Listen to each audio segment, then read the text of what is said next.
मंचर येथील छत्रपती शिवाजी महाराज चौकात आहे. हो या.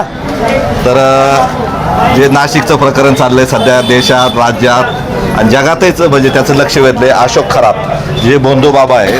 तर एकीकडे आपण देश महासत्तेकडे चालला आहे आणि अशा पद्धतीने जर भोंदू बाबा काही महिलांचे लैंगिक शोषण करत असतील किंवा इतरांना काहीतरी आमिष दाखवून किंवा अशा पद्धतीने होईल तुम्ही इथं पैसे द्या किंवा इथं जवळजवळ 500-600 कोटी रुपयाची त्यांची संपत्ती सापडली, हे पोलिसांनी उघड केलंय.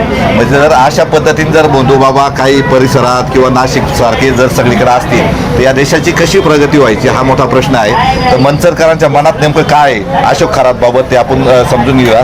शरद बँकेचे संचालक ॲडव्होकेट राहुल पडवळ आपल्या समोर आहे. काय मत आहे तुमचं? जे काही झालेलं प्रकरण आहे ते अतिशय गंभीर आहे. त्याची दखल देखील राज्य प्रशासनाने घेतलेली आहे आणि त्याच्यावर कारवाई चालू आहे. परंतु एक समाज म्हणून आपण विचार जर केला तर आपण कोणाची भक्ती करावी आणि आपण कोणाच्या सोबत जावं किंवा कोणाच्या सोबत आपण जोडले जावं याचा विचार आपण निश्चित करणं याचा विचार आपण निश्चित करणं गरजेचं आहे. ज्या वेळेला आपण समाज म्हणून आपण शाहू फुले आंबेडकरांचं नाव घेतो अशा वेळेला आपल्याला या गोष्टींपासून दूर राहणं फार अत्यंत आवश्यक आहे आणि ही जी घटना घडलेली आहे याचा मी जाहीर निषेध करतो. आता मला सांगा, जर याच्यात राजकारणी किंवा चांगले मोठे अधिकारी जर येत असेल तर सर्वसामान्य लोक त्यांना प्रभावित होऊन त्यांच्याकडे जातात, म्हणजे भोंदू बाबाकडे. सर्वांनीच पहा, शेवटी सुशिक्षित माणसाची तर अधिक मोठी जबाबदारी आहे किंवा जे लोक इन्फ्लुएन्स करतात समाजाला किंवा प्रभाव पाडतात त्यांची अधिक जबाबदारी आहे की काय करायचं. परंतु कोण कोणाच्या वैयक्तिक आयुष्यात काय करतो हे देखील कोणाला माहीत नसतं. म्हणून त्यांची देखील जबाबदारी आहे की त्यांनी पण त्या गोष्टी पाळल्या पाहिजे. म्हणजे एकंदर तुमचं म्हणणं आहे का प्रत्येकाने, म्हणजे असे भोंदू बाबा कोणी येतं, कोणत्या गावात दिसतात किंवा काही ठिकाणी आश्रम आहेत, पण तिथपर्यंत किती वाहत जायचं हे प्रत्येकाने ठरवलं पाहिजे. श्रद्धा असावी पण किती वाहत जायचं हे प्रत्येकाने ठरवलं पाहिजे. श्रद्धा निश्चित असावी परंतु अंधश्रद्धा नसावी. अंधश्रद्धा नसावी असं राहुलजी म्हणलेत.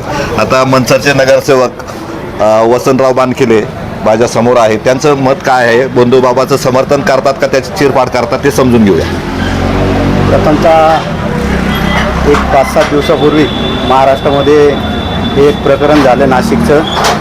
अशोक खरात हा भोंदू बाबा याने स्वतःची लक्तरं नाही काढली तर संपूर्ण महाराष्ट्राची लक्तरं काढण्याचा प्रकार ह्या खरातनी केलेला आहे.